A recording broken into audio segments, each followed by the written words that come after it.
하나님 말씀 봅니다. 야고보서 4장 1절에서 10절까지 말씀입니다. 야고보서 4장 1절에서 10절까지 우리 함께 같이 교독합니다. 제가 먼저 1절 시작합니다. 너희 중에 싸움이 어디로부터 다툼이 어디로부터 나느냐? 너희 지체 중에서 싸우는 정욕으로부터 나는 것이 아니냐?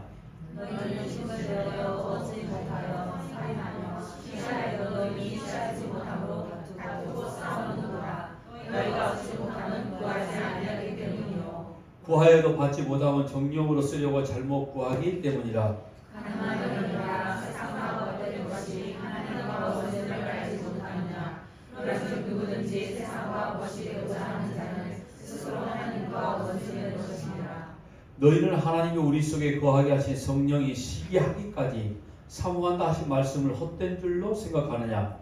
그러나 더욱 큰 은혜를 주시나니 그러므로 이르시되 하나님이 교만한 자를 부르시고 겸손한 자에게 은혜를 주시나 하느니라. 그런즉 너희는 하나님께 복종할지어다. 마귀를 대적하라. 그리하면 너희를 피하리라. 하나님을 가까이 하라. 그리하면 너희를 가까이 하시리라. 죄인들아 소명의 끝을 하라. 두 마음을 품은 자들아 마음을 성결하게 하라. 슬퍼하며 애통하며 울지어다. 너희 웃음을 애통으로 너희 즐거움을 근심으로 바꿀지어다. 주 앞에서 낮추라. 그리하면 주께서 너희를 높이시리라. 아멘. 아멘. 오늘 야고보서 4장 시작하게 되어지는데 이 야고보서 4장 1절에 10절까지 우리가 말씀을 이렇게 보았지만은 신약성경 마태, 마가, 누가, 요한복음에서 언급된 내용들이 굉장히 많이 있습니다. 예수님께서 산상수훈으로 우리가 말하고 있는 예수님께서 하신 말씀들이 중복되면서 나와 있던 말씀들이 슬퍼하며 애통하며 울지어다. 너희 웃음을 애통으로 너희 즐거움을 근심으로 바꿀지어다. 주 앞에서 낮추라.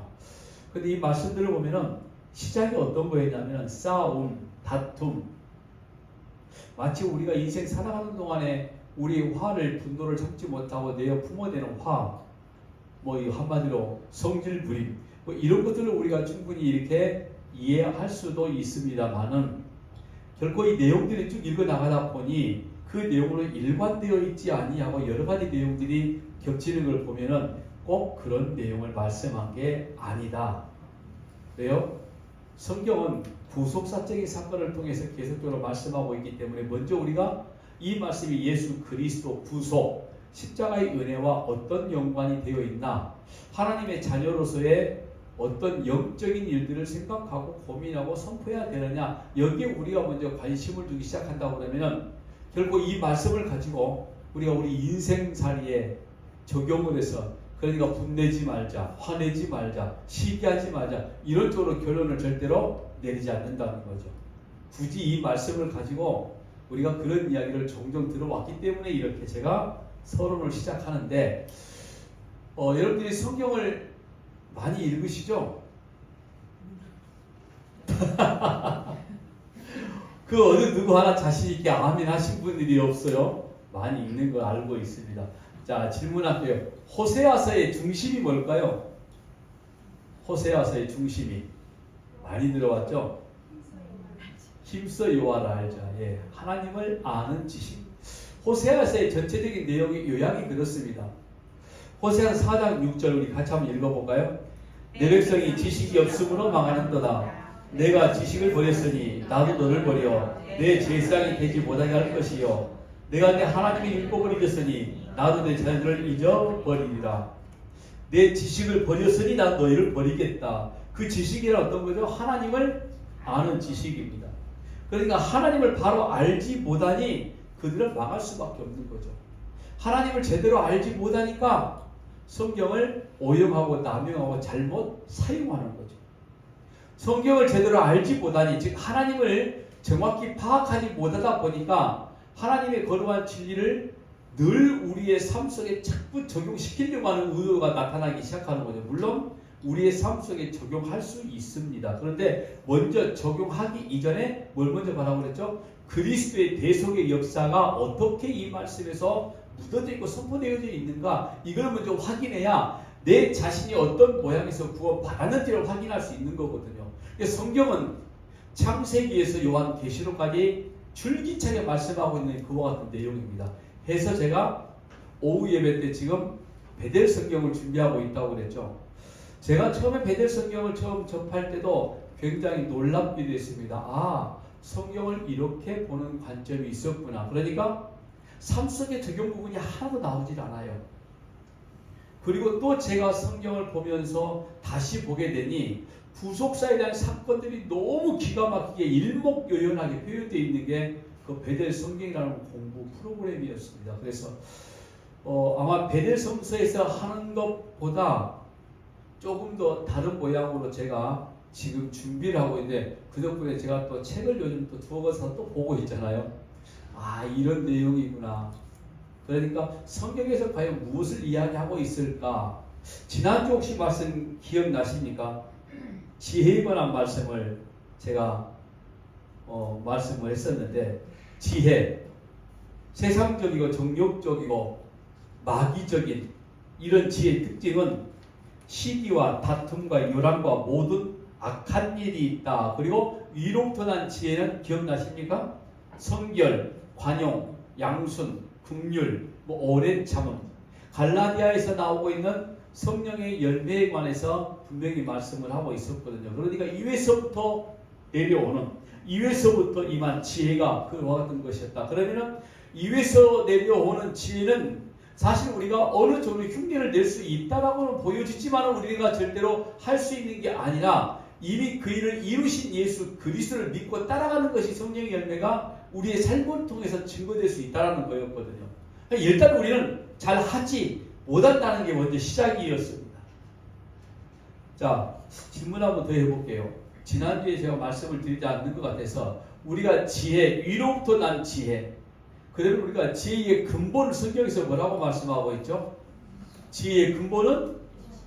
그렇죠. 잠언서 9장 10절 말씀 시작. 여호와를 경외하는 것이 지혜의 근본이요 거룩하신 자를 아는 것이 명철이니라. 그래, 이외서부터 내려오는 성령의 열매, 그리고 이외서 오늘 저와 여러분에게 말씀하고 있는 하나님의 말씀, 하나님을 경외하는 것, 이 모든 것들이 지혜의 근본이다. 그럼 우리는 이 땅에 살아가는 지혜가 필요한 게 아니라 하나님을 아는 지혜가 필요한 거죠. 그걸 몰랐던 호세아 시대의 이스라엘 백성들은 하나님을 알지 못해서 멸망을 당했다라고 이야기를 하는 겁니다.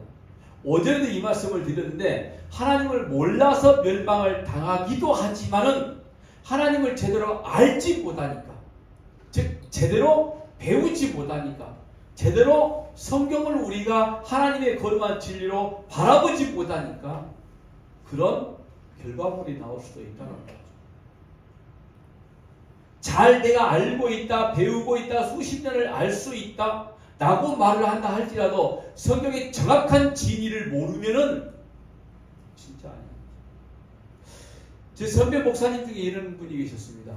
성경 66권인데 그분 말씀으로 한다라고 그러면은 자기는 한 3분의 2는 전부 다 암송을 하신대요. 대단하죠. 그래서 이분은 설교를 하면은 설교 단어 하나하나가 계속 이어져서 나오는 거예요. 근데 말이 아니라 전부 다 성경으로만. 그리고 40분을 설교를 마무리를 해요. 그래서 다 약속이란 단어가 나와 있으면은 신명의 약속이란 단어가 다 나오기 시작한 겁니다. 예를 들어서 은혜란 단어가 나오면 한 800가 넘는 은혜가 쫙 계속 나와요. 우와, 세상에 연세도 저만큼 드셨는데 어떻게 저 정도로 할까 깜짝깜짝 놀라요. 굉장히 부러웠습니다. 뭐 지금도 사실은 부러워요. 그렇게 암송이 된다는 것 자체가 너무 놀랍거든요. 근데 문제는 이거였어요. 십자가의 대속과는 전혀 상관이 없는 단어만 연결해서 하는 건, 그러니까 그 단어에서 그 말씀에서 의미하고 있는 부여하고 있는 구속에 대한 은혜가 전혀 나오지 아니하고, 우리가 오래 참아야 된다 그러면 오래 참아야 된다 그러면 인간의 성품이 나오죠. 그럼 거기다 성경 구절이 나와요. 그러다 보니까 또 뭐가 나오냐? 오래 참아야 된다? 그럼 오래 참지 못하면 뭐가 나오는 거죠? 싸움이 나오는 거죠. 그럼 싸움에 대한 또 본문이 또 나와요. 결국에는 인간 중심 삶에서 인간들이 할 수 있는 것들만 전부 다 포함해서 나오더라는 거죠.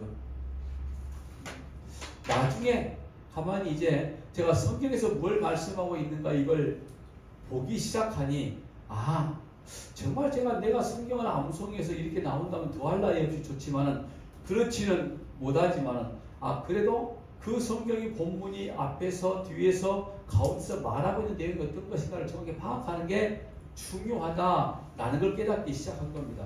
자, 지난주에 지혜에 관한 말씀을 드렸을 때 땅에서부터 이루어진 나타나오는 지혜와 이외에서부터 내려오는 지혜. 근데 결국에 오늘 또 잠언서의 말씀 보니까 뭐라고 그랬죠? 하나님을 경외하는 것이 지혜의 근본이다 이렇게 말씀했기 때문에 이외에서 내려오는 것 자체가 우리가 그 은혜 가운데 있다라고 그러면 하나님을 알고 하나님을 바로 믿고 그리고 경외한다는 모습이 되어지는 거거든요.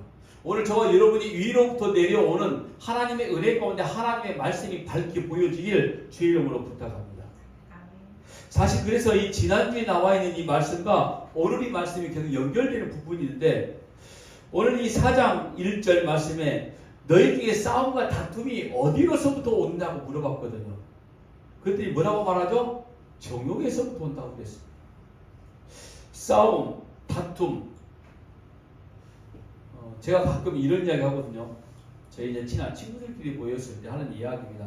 나는 인상은 참 좋아. 근데 성질이 더러워. 근데 너는 참 인상은 더러운데 성질이 참 좋아. 뭐 이런 이야기 종종 가끔 친구들끼리 모여서 장난스럽게 이야기를 합니다. 이렇게 말했을 때는 어떤 이야기를 하냐면 그 사람이 가지고 있는 인간적인 지금 성품만 가지고 이야기하고 있거든요. 근데 화가 난다. 오래 참지 못한다. 뭐 분노와 다툼이 일어난다. 그걸 우리가 정욕이라고 말하지는 않아요. 그죠? 그냥 그 사람의 인간적인 성품 때문에 화를 참지 못하고 분노하고 성질을 부린다 뭐 이런 쪽으로만 우리가 생각할 수 있는데 왜 성경은 정욕이라고 이야기를 할까?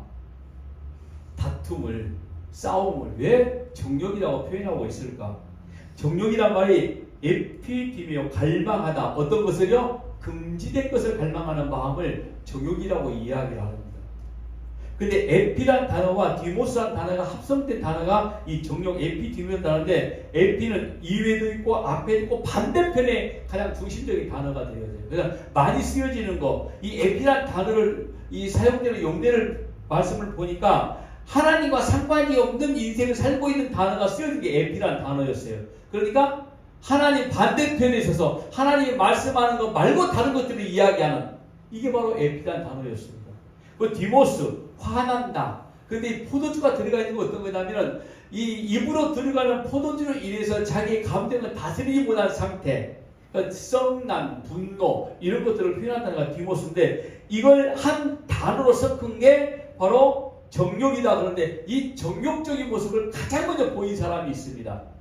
자기 욕심, 자기 안에 있는 것들을 참지 못하고 하나님과의 반대되는 인생을 시작했던 출발된 인간이 누구냐면 아담과 하와였죠. 그게 정욕입니다. 뭔지 아시죠? 선악과를 따먹은 거. 여기 우리가 생각하는 다툼, 시기, 예를 들어 뭐 질투, 싸움이 들어가 있나요? 안 들어가 있죠. 근데 그걸 정욕이라고 이야기한단 말이에요. 지금 성경에서. 그러니까 지금 성경이 정욕이다. 이게 지금 싸움과 다툼이 어디서 오느냐? 오늘 1절의 말씀은 너희 중에 싸움이 어디로부터 다툼이 어디로부터 나느냐? 너희 지체적인 싸움은 정욕으로부터 나는 것이 아니냐? 그러니까 싸움은 내가 성질이 고약해서 성질머리가 나빠서 지금 나온 게 아니다라는 이런 이야기를 하고 싶은 거예요. 그럼 어디서 나오냐? 너희 정욕이라는 거죠. 정욕이 뭐라고 그랬죠? 하나님과 반대되는 입장에 서 있는 거. 하나님과 상관이 없는 자들이 가지고 있는 걸 정욕이다 라고 이야기를 하는 거죠. 왜요? 아담과 하와가 선악과를 따먹은 사건이라고 저는 단언적으로 이야기를 하는데 이 정욕이라는 단어가 금지된 것을 갈망하는 거였거든요. 하나님이 하지 말라는 걸 했다. 즉 반대되는 입장에 서 있다는 거 아닙니까? 그리고 그 정욕 뒤에는 항상 뒤따른 게 뭐냐면 남의 탓이었죠. 선악과 따먹은 아담에게 하나님께서 찾아오셔서 너 먹지 말라고 한 그 열매 왜 먹었니 물어보니까 뭐라고 대답했다고 그랬죠? 그렇죠. 하나님이 나에게 주신 이 여자가 나에게 먹으라 해서 내가 먹었습니다. 하와에게 책임을 돌리고 하와는 누구에게? 뱀에게. 결국 이거 뭐냐면은 하나님께 대한 책임을 물은 것이었어요. 왜? 하나님이 만드신 모든 피조물이었거든요. 뱀이나 또 선악과나 모든 인간들이. 그러니까 여러분 다툼과 싸움과 원망과 시기가 나오는 것은 사실은 외부적인 문제가 아니는 거예요. 누가 나를 화나게 만들었다 이걸 가지고 지금 말하는 게 아니라 내 안에 있는 내 생각들이 하나님의 말씀과 대칭되어 있는 그 자리, 하나님의 말씀에 순종하지 못하고 있고 복종하지 않는 그 자리가 바로 정욕. 그러니까 우리 안에 있는 문제가 되어지는 거죠. 이 문제는 정욕이라는 문제는 본질적인 문제인 겁니다. 본질적인 문제가 어떤 거냐면 바로 아담과 하와가 지었던 문제이기 때문에 본질적인 문제. 그러니까 이 정욕이 내 안에 있다 이 말은 무슨 말이냐면 하나님과 지금 대적하는 대척점에 내가 서 있다 이거예요. 반대편에서 때로는 아주 교만스럽게 하나님 앞에서 그러고 있는 거예요. 이 에피라는 단어가 그랬다고 그랬죠. 정욕 하나님 앞에, 어떨 때는요 하나님 이외에 있습니다. 이게 정욕이에요. 그러니까 하나님과 상관이 없는 자기 중심, 자기 뜻대로 살아가는 이외에 있다. 이게 바로 정욕. 하나님의 말씀과 전혀 반대되는, 대칭되어지는 반대편에 서 있다. 이게 정욕, 에피라는 거죠. 이런 정욕을 가진 자들, 이게 뭐냐면 하나님을 알만한 지식이 없기 때문에 그런 거예요. 그러니까 자기 욕심대로, 자기 뜻대로 살아가는 거죠. 자기 눈에 보이는 대로 그냥 살아가는 존재가 정욕으로 충만한 자다라고 이야기를 하는 겁니다. 오늘 우리의 모습일 수도 있다는 겁니다. 자기가 말하고 자기가 주장하는 것이 옳다고 여기는 거, 자기 정욕에 사로잡혀 있기 때문에 그럴 수 있는 거예요. 그래서 기도를 하면서도 자기의 정욕에 사로잡혀서 기도하는 거, 자기가 원하는 대로만 이루어지길 원하는 기도, 자기가 원하는 기도만 하는 거. 그래서 바로 그 뒤에 나오기를 구하여도 얻지 못하는 것이다 라고 이야기를 하는 거죠. 왜요? 구하여도 얻지 못하면 정욕을 위하여 잘못 구하기 때문에 그렇다. 정욕을 위해서 잘못 구하기 때문에 응답받지 못한다, 이런 말이었어요. 뭐죠? 하나님과 상관이 없는 기도, 하나님의 은혜와 구속이 은혜와는 상관이 없는 기도 제목들 쭉 나요. 물론 하나님이 들어주시지 않는 건 아닙니다. 우리의 삶의 때는 우리의 욕심에 이끌려 우리가 기도하는 것들이 어느 순간에 하나님의 시간에 또 이루어 주실 때도 분명히 있는 거 절대로 부정하지 않아요. 하나, 오늘 우리가 해야 될 기도는 나의 정욕을 위해서 하는 기도가 아닌 하나님의 뜻을 물어보고 하나님의 뜻 안에 있는 기도가 우리 입에서 선포되어야 되는 게 진짜 기도이고, 그게 시기와 다툼을 일으키지 아니하는 요소가 된다라는 이런 말씀을 하는 거예요. 그런 의미에서 참 인간이 아니라 우리가 뻔뻔한 거죠. 왜? 우리가 원하는 대로 기도가 이루어지지 않았다고 해서 가끔 하나님한테 원망하는 사람들 있잖아요. 뭐 여러분들은 그렇지 않았겠지만 저는 가끔 그래 본 적이 있습니다. 아주 뻔뻔한 거죠. 이건 당당한 게 아니라 뻔뻔한 거죠. 하나님 이거 왜 이루어지지 않습니까? 이건 내 생각에 나름 이게 하나님의 뜻대로 그의 의를 구하는 것처럼 보이는데 왜 이루어지지 않죠? 나름 내 뜻대로 내가 생각할 때에 하나님의 의를 구하고 있는 것처럼 보여지는 거죠. 내 생각에. 하나님은 전혀 아니신 거죠. 2절 부분에 너희가 얻지 못하면 구하지 아니함이다 라고 말하고 있습니다. 우리가 무엇을 얻기를 바란다면 구하면 된다는 거죠. 그런데 이 말씀만 가지고 우리가 무엇이든지 구하자, 그럼 하나님이 이루어 주실 거다. 이 말만 쓰는 게 아니라 온갖 성경에 나와 있는 그런 기도의 응답에 대한 말씀을 막 짜집게 해가지고 막 옷을 만들어내기 시작합니다. 특별히 마태복음 7장에 찾으라, 주실 것이요, 구하라, 뭐예요? 네? 이런 말씀을 통해서 마땅히 우리가 구할 것들을 구하고 찾을 걸 찾고 두드릴 걸 두드리면 하나님이 반드시 주실 것이다. 그러면서 한마디 더 하죠. 악한 아비라도 자기 자식의 좋은 것을 주기를 원하는데 하물며 전부 우리 하늘 아버지께서 자기 자녀가 원하는 걸 주지 아니하겠느냐. 그러면서 이렇게 말하네. 이런 말씀을 붙잡고 기도하면 반드시 이루어진다. 해보세요. 평생 죽을 때까지. 그렇게 하나님의 말씀을 이용하거나 사용하거나 도용하거나 자기 욕심을 위해서 악하게 쓰여지는 것, 그럴듯하지만 그 내용이 문제가 되어지기 시작하는 겁니다. 내용물이 자기의 정욕을 위하여 구하면 응답이 되지 않는 것이다. 근데 자기 정욕이라고 하지 않고 하나님의 영광을 위한다라고 이야기를 하는 거죠. 근데 그건 다른 사람들은 몰라요. 아니, 알 수도 있을 것 같네요. 본인은 잘할 거예요. 내가 이게 진짜 하나님의 영광을 위한 기도인지 아니면 나의 정욕을 위한 기도인지. 이번 주 한 주간 또 살짝 이런 딜레마에 빠질 때가 있었습니다. 그래서 여전히 참 하나님이 하시는구나. 정말 하나님이 어떻게 하시려고 이런 모양으로 저런 모양으로 우리 숨길을 이끌어 가실까? 저도 순간 좀 뭐라 그럴까, 의심이 아닌 의아함이 하나님 앞에, 의심이 아닌 의아함은 놀란 것 뿐이에요. 어떻게 하나님이 이렇게 이끌어 가실까? 순교회라는 공동체, 우리 각 개인 순교회 교인들 어떻게 하나님이 이끌어 가시려고 움직여지실까? 순간 제 의아함은 놀람, 감격, 감사 이런 거였습니다. 오늘 저와 여러분의 기도가 정력으로 쓰여지는 기도가 되지 아니하길 바랍니다. 정말 하나님의 영광을 구하는 기도가 되어지기를 바랍니다. 하면 여러분들의 삶 속에서 그렇게 기도할 때에 하나님이 역사하신 걸 직접 제가 체감으로 느낄 수 있다는 거였어요. 저는 사실 한 주간이 그랬습니다. 그렇게 또 체감적으로 하나님이 하시는 일들을 제가 봤기 때문에 이런 말씀을 드리는 거죠. 그러니까 구하여도 받지 못하면 정욕을 위하여 쓰려고 잘못 구함이다. 우리의 기도가 응답되지 않는 것은 나의 정욕을 따라 구했기 때문에, 즉 하나님과 반대되는 입장에, 이 말은 간단한 거죠. 하나님의 뜻을 헤아리지 못하고 있다는 거죠. 그러니까 뭐가 없는 거죠? 지혜가 없는 거죠. 지혜가 없다는 건 뭐가 없다고 그랬죠? 하나님을 아는 지식이 없는 거예요. 이 정도 되면 좀 무섭죠. 단순하게 내가 기도 응답을 받지 못한 게 아니라 하나님을 알지 못하기 때문에 나의 정욕을 위해서 구하는 거, 결국에는 저주 가운데 있는 우리의 모습이 되어질 수도 있다라는 거였습니다.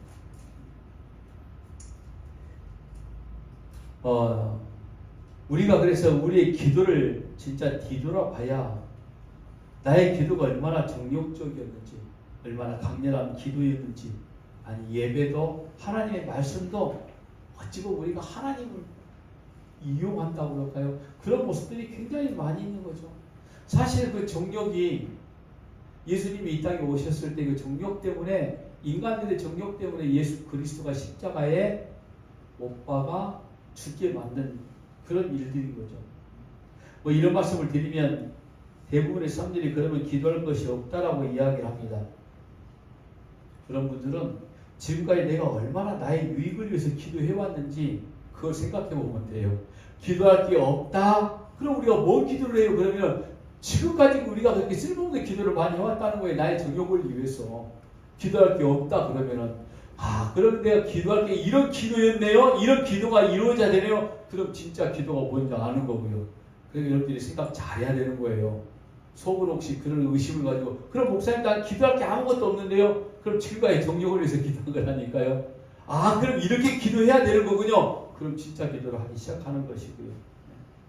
무엇을 위해서 기도해야 되는 건지, 사실은 하나님의 모든 말씀이 전부 다 기도의 내용이기도 합니다. 왜요? 우리의 힘으로 이루어낼 수 있는 말씀이 한 말씀도 없거든요.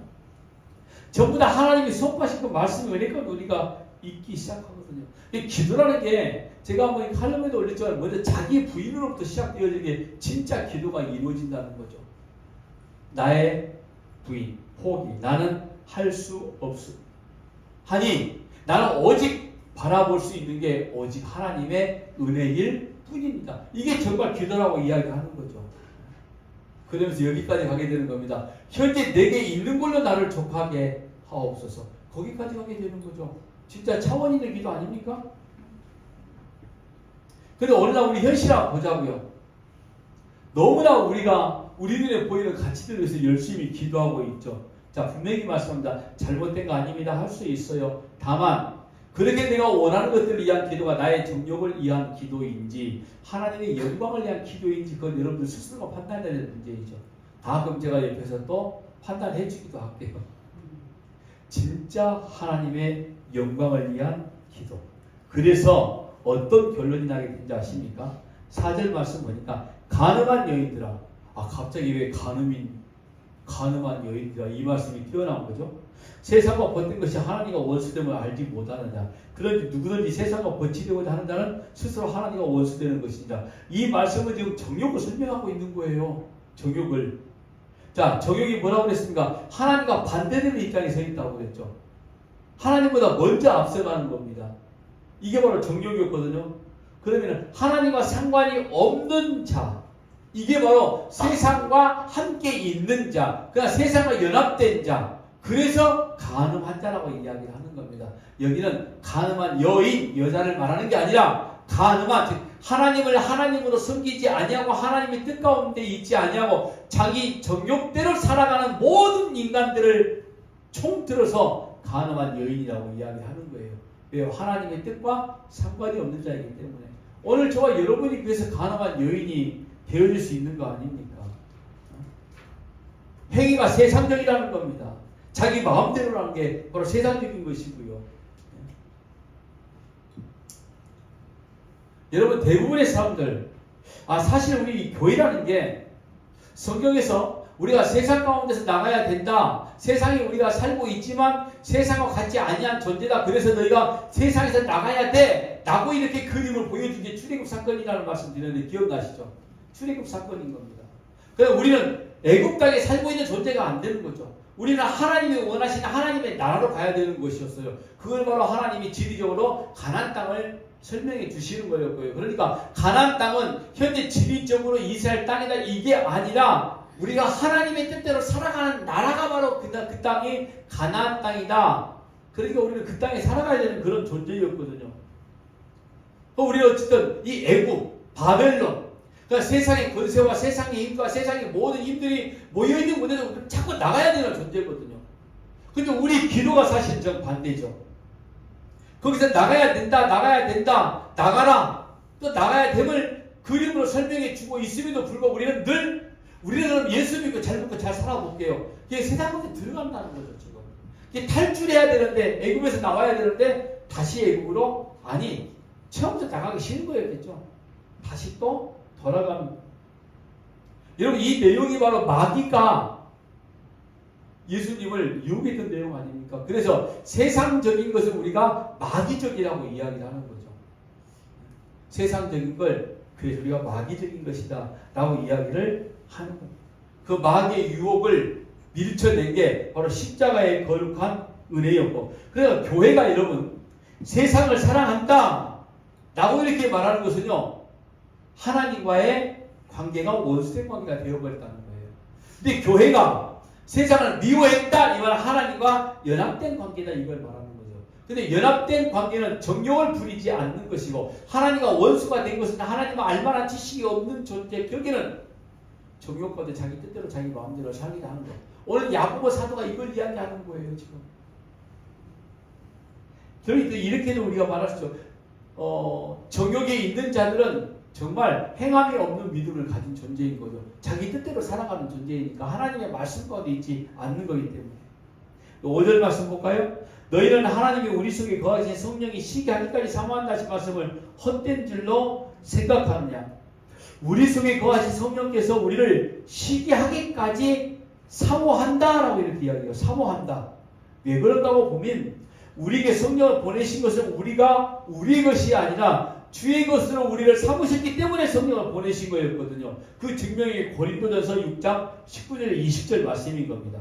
너희 몸은 너희가 하나님께로부터 받은 바 너희 가운데 계신 성령의 전인 줄을 알지 못하느냐. 너희는 너희 자신의 것이 아니다. 분명히 말씀하고 있죠. 성령이 임한 것은 우리 몸이 우리 것이 아니라 예수님의 피값으로 사신 것임을 알게 하시기 위해서 성령이 오늘 저와 여러분 가운데 임하신다는 거죠. 그러니까 내 몸이 나의 것이 아니기 때문에 세상과 벗되지 말고 악한 마귀와 제발 좀 친하게 지내지 말고 하나님과 제발 가까이 해야 된다. 뭐 그런데도 여전히 세상과 벗되고자 하는 거죠, 우리는. 그래서 계속 그걸 우리가 말씀으로 우리 스스로의 모습을 지금 만들어내가고 있는 과정인 겁니다. 이것이 하나님과 원수가 되는 길이기 때문에 우리 안에 거하신 성령께서 뭐라고 그러죠? 시기하시기까지 사모한대요. 근데 가만히 생각해 보니까 정말 이게 너무나 놀라운 은혜인 거예요. 그래서 6절 말씀에 그러나 더욱 큰 은혜를 주시나니, 보통 은혜가 아니라 큰 은혜를 주신다는 거죠. 그 은혜가 바로 우리 속에서 성령이 시기하기까지 사모하시는 은혜를 알게 하시는 겁니다. 세상에 성령이 시기하기까지 그 사모한다, 무엇을 할까 하고 무엇을 하실까 하고 성경을 보니까 로마서 8장의 내용인데, 그뿐 아니라 또한 우리와 성령의 처음 익은 열매를 받는 우리까지도 속으로 탄식하여 양자를 곧 우리 몸의 속량을 기다리느니라. 우리가 소망으로 구원을 얻었음에 보이는 소망이 아니니 보는 것을 누가 바라리요. 자, 성령의 처음 익은 열매를 받은 성도의 모습은 뭐라고 그랬죠? 탄식한다고 그러죠. 자, 우리 몸의 구속을 바라며 기다리는데 눈에 보이는 소망을 기다리는 것이 아니라 보지 못하는 주님의 약속을 믿고 기다리는 것이라 말씀을 하고 있고, 그러니까 보지 못하는 것을 기다리기 때문에 우리가 연약하는 것, 그래서 보지 못하는 것들 때문에 우리가 연약하다 보니 자꾸 우리는 눈에 보이는 세상을 사랑하려고 하는 그런 습성들이 생겨나기 시작하는 거죠. 그래서 성령께서 우리 연약함을 도와서 마땅히 빌 바를 알지 못하는 우리를 여친히 강구하신다는 말씀이 이루어지는 거예요. 그러니까 우리가 세상 속에 살고 있지만 세상 사람이 아닌 걸 알게 하시려고, 어느 저와 여러분이 구별되는 하나님 백성임을 알게 하시려고 성령의 탄식, 시기하기까지, 야, 너희는 절대 세상 가운데 있어야 될 존재가 아니야. 너희는 이미 십자가의 구속의 의로운 피로 하나님의 자녀로 하나가 이미 되어져 버렸어. 그래서 내가 너희를 이런 모습까지도 이렇게까지 시기하기까지 내가 너희를 사랑하고 내가 너희를 도와줄게라는 게 성령의 탄식이라고 말이에요. 이걸 잘 못하니까 성령의 탄식함으로 기도한다는 말씀을 하시는 거겠죠. 이런 성령의 탄식은 누구에게 적용이 되냐면요, 미리 부르신 자들에게만 적용이 되어집니다. 오늘 저와 여러분이라는 거예요. 그러니까 우리가 인생에 이 신앙에 고민거리가 있는 거예요. 자꾸 하나님이 이런 고민거리를 던져주세요. 왜요? 오늘 우리가 우리의 모습을 발견하기를 원하시는 거거든. 이게 맞나? 잘 가고 있나? 오죽 했으면 마틴 루터가 그랬다고 그러잖아요.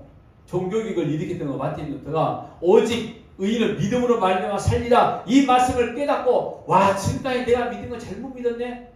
내가 이거 수사, 중세 수도사 이런 지식을 가지고 있으니까 아무것도 아니구나. 이건 무시되구나. 이건 옥군이다. 오직 우리가 믿음으로만 의롭게 돼야 되는 거구나 라고 깨닫자마자 그 수도를 벗어버리는 거예요. 그리고 정면 대결하기 시작하잖아요. 하나님의 말씀과 배치되는 모든 것들과 더불어서. 그런데 그 마틴 루터가 죽음도 두렵지 않고 이 로마 카톨릭과 대항하기 위해서 조목조목 그들이 가지고 있는 모든 것들을 따지려고, 쉽게 말해서 뭡니까? 논의, 그들은 공개적으로 공식적으로 해야 될 필요가 없었던 거거든요. 그걸 시작을 하시는 거죠. 그런데 그런 그가 어떻게 말인지 아십니까? 나는 이렇게 하고 있는데 혹시나 지옥 가면 어떡하지? 이런 말 했대요. 놀랍지 않으세요? 저는 그 책 내용을 읽으면서 도대체 마틴 루터는 어떤 생각을 가지고 그런 이야기를 했을까? 이거였습니다. 자기의 모습이 이 땅에 살고 있으니 혹시나 내가 하는 모든 일들이 세상의 일들 가운데 세상의 일들로 보여질까 두려웠던 거죠. 혹시나 그런 욕심에 자기가 빠질까봐 두려웠던 거였습니다. 그러니 그런조차도 자기 목숨을 내놓고 우리가 오직 하나님의 말씀으로 진리로 오직 은혜 가운데 우리가 살고 있음, 오직 믿음으로만 살아낼 수 있는 존재임을 선포했던 그가 그런 고백을 할 수밖에 없다는 겁니다. 그러니까 우리는 매일매일 순간 십자가를 바라보지 않으면 우리 정욕, 세상적인 것이 나올 수밖에 없는 거예요. 하나님과 등지고 있는. 그래서 6절에 그러나 더욱 큰 은혜를 주시다니, 그러므로 일렀을 때 하나님이 교만한 자를 물리치시고 겸손한 자에게 은혜를 주신다 하였느니라. 교만한 자 어떤 자입니까? 아까 말한 그거였어요. 정욕에 있는 자, 하나님과 대척점에 서 있는 자. 교만이라는 것이 간단한 이거거든요. 하나님을 의지해야 되는데 의지하지 않는 사람들이 바로 교만한 자입니다. 인간적인 성품의 교만함을 가지고 말하는 게 아니에요. 결국엔 선악과를 따먹은 모든 아담의 후손들은 전부 다 교만한 거죠. 왜? 자기 힘으로 살고자 노력을 하니까. 자기 뜻대로 자기 세상을 만들고자 무던히 애를 쓰고 있기 때문에 다 교만한 자가 되어지는 거, 본능이기도 합니다. 그러니까 내가 성경적인 말씀에 겸손하다 이런 말씀은 어떤 거냐면 내가 정욕 가운데 있지 않다. 즉 하나님과 나는 반대되는 지점이 있는 것이 아니라 하나님을 바라보는 존재라는 거죠. 하나님을 따라가는 존재라는 겁니다. 그게 바로 대적하지 않는 진짜 겸손한 자다라고 이야기를 하는 겁니다. 그래서 7절 말씀에 하나님께 순복하는 것이라고 이야기를 하는 거죠. 즉 대적자가 되어지지 않는 거죠. 겸손한 자가 되어지는 것. 하나님을 가까이 하라. 그리하면 너희를 가까이 하시리라. 죄인들아 손을 깨끗이 하라. 두 마음을 품은 자들아 마음을 성결하게 하라. 하나님을 가까이 하면 하나님께 가까이 하시겠다고 하십니다. 조금 더 구체적으로 말씀을 드리면 이미 하나님은 저와 여러분에게 어떤 모습으로 오신 거죠? 임마누엘로 오셨습니다. 그러면은 하나님이 가까이 계실 때 지금 너희 안에 있을 때 너희들이 하나님을 잘 알아야 된다는 거예요. 어떻게 알 수 있을까요? 하나님은 진리를 통해서만 알 수 있는 거죠. 성령의 감동하심으로만 알 수 있는 겁니다.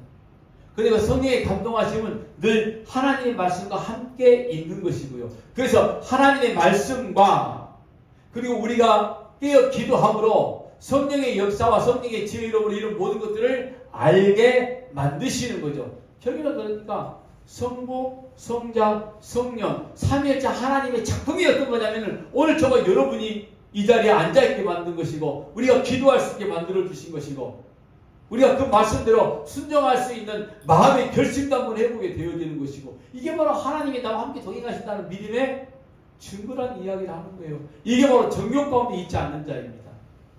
자기 뜻이 아닌 하나님의 뜻대로 한번 살아보고자 애를 쓰고 기도하는 사람들의 모습이라는 거죠. 그러니까 이런 자들은 결과물이 뭐가 되냐면 마귀를 대적하는 결과가 되어지는 거죠. 하나님의 뜻대로 살아간다는 것은요, 세상 권세를 잡고 있는 마귀들과 점점 멀어진다는 이야기거든요. 그냥 마귀와의 싸움이 시작되어지는 거죠.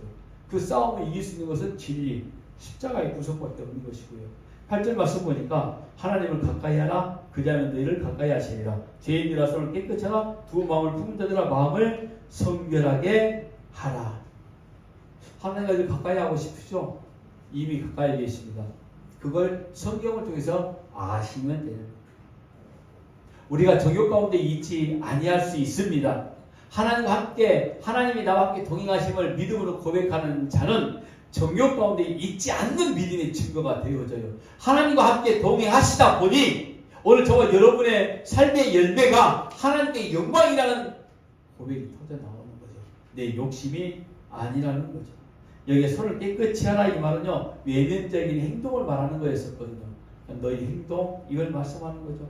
어떤 것들을 하고 있는지, 너희 행동의 마지막 결과 추구하는 것이 무엇인지 한번 바라는 거죠. 그럼 세상적이고 정욕적이고 마귀적인 일에서 손 떼어 이거였습니다. 그리고 말씀하기를 슬퍼하며 애통하여 울으라. 웃음을 애통으로, 즐거움을 근심으로 바꾸라. 이 역설적인 축복입니다. 세상은 거꾸로 말하는 거였어요. 세상이 웃음과 즐거움을 애통과 슬픔으로 보라는 겁니다. 진짜 웃음은 하나님의 말씀이 생명이 되고 즉 숨이 되었을 때 우리 안에 임하는 것이기 때문에 그런 겁니다. 오늘 저와 여러분이 그리 되기를 바랍니다. 하나님의 말씀으로 숨을 쉴 수 있는, 하나님의 진리로 우리가 바로 세움받을 수 있는, 우리 안에 하나님의 나라가 이루어지고 있음을, 그리고 세워진 숨 공동체를 통해서 하나님의 나라의 역사가 나타나고 있음을 믿으시고 이걸 위해서 우리가 깨어 기도하는 저와 여러분 되시기를 바랍니다. 이 은혜를 구하는 자가 없어서 성령이 시기하면서까지도 사모하게 되어야 되는데 우리는 합력하여 선을 이룰 수 있는 그런 지체가 되어지길 주의 이름으로 간절히 바랍니다.